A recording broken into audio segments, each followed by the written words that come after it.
গণেশ, শীত পড়েছে, পিকনিক তো হবে। এ আবার নতুন কি? কিন্তু তার জন্য এত ঢাক গড়গড় কেন? কি এমন গোপন জিনিস রে? আরে চুপ চুপ, গ্রামে পিকনিক হবে সেটা যদি তার কানে একবার যায় তাহলে মহা অনার্থ। আশ্চর্য, বছর খানিক পরে নিজের গ্রামে আসলাম, নিজের বাড়িতে দুটো কদিন থাকবো বলে। গ্রামের লোকজন নিয়ে একটু হই হুল্লো করব, একটু মজা করব, আনন্দ করব। সেটাও আবার চুপি চুপি করতে হবে কেন হে?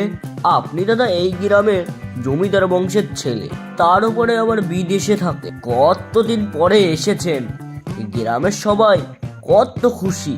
তাই তো বলছি, তাহলে এত মিচি ভয় পাচ্ছ কাকে বলো তো? নতুন কোনো চ্যাংড়া মস্তান, না আবার কোনো ডাকাত মাকাত হবে? আরে না দাদা, ওসব নয়। আপনি তো বলেছিলেন পিকনিকে সবাইকে পেট ভরে খাওয়াবো। হ্যাঁ তাই তো, শুধু পেট ভরেই না, কবজি ডুবিয়ে মন ভরে খাওয়াবো। মাংস পোলাও, ভগবানের ইচ্ছায়। টাকা পয়সা তো কম নেই আমার। এই পিকনিকে সবাই পেট ভরে খা, আনন্দ করুক। আরে সেটাই তো আমি বলছি, এখন সব ব্যবস্থার মধ্যে ভূত যদি কিছু হলে তখন কি কাণ্ড হবে ভাবা যায়? আবার হেয়ালি, কি কাণ্ডর কথা বলছো গণেশ? ওসব কথা আর তুলবেন না, তবে খবরদার ওদের কাছে জানে পিকনিকের খবর কোনো কাকপক্ষীতেও যেন পাঠাতে না পারে, তাহলেই একদম গোলমাল শুরু হয়ে যাবে, একটা খাবারও বাঁচবে না। আরে ধুর তেরি, সে কখন থেকে তুমি চুঁচা করেই যাচ্ছ। ভালো করে বলো তো, কাদের কথা বলছো তুমি? নদায় আর গদায়, খবরদার বলছি ওদের কাছে যেন পিকনিকের খবর একটু কানে না যায়, না হলে একদম গোলমাল পাকিয়ে যাবে কিন্তু। নদায় আর বদায় মানে আমাদের গ্রামের নিত্যানন্দের দুই যমজ ছেলে, শুনেছি খুব খেতে পারে ওরা।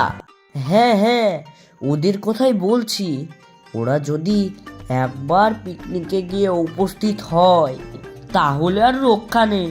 পিকনিকের সবার খাওয়া ওরা দুজনেই খেয়ে নিবে। হে, কি আজে বাজে সব কথা বলছো, যত সব মিথ্যে রটনা। দুটো বাচ্চা ছেলে, না হয় বেশি খায়, তা বলে ওদের নামে এমন মিথ্যা আচার? ছি ছি ছি। ওনাদের তাহলে ভালো করে চিনেন না দাদা, একবার যদি খেতে লাগে তাহলে খেতেই থাকে, থামার আর নামই নেই বলতে গেলে। ওসব কাল গপ্প ছাড়ো তো, সব জোগাড় যন্ত্র শুরু করে দাও।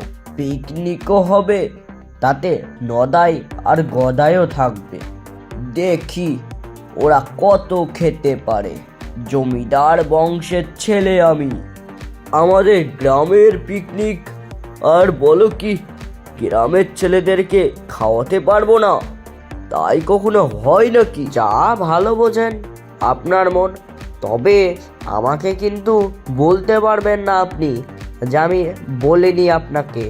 আচ্ছা, তাহলে তাই নাকি? ভালো, তাহলে আমিও দেখে নেব কার কত দম। যদি ওরা খাবার খেতে খেতে সব খাবার একদম শেষ করে ফেলে, তাহলে ওদেরকে একটা বিশেষ পুরস্কার দেব, আর তোমাকে 100 টাকা পুরস্কার হিসাবে দেব। আর যদি না খেতে পারে তাহলে তাহলে এই আমি নাক মুলবো, কানও মুলবো, ওই সবারই মানুষের সামনে আমি কান ধরে 10 বার উদ্বাস করব, ঠিক আছে? আচ্ছা ঠিক আছে, তাহলে তাই হলো।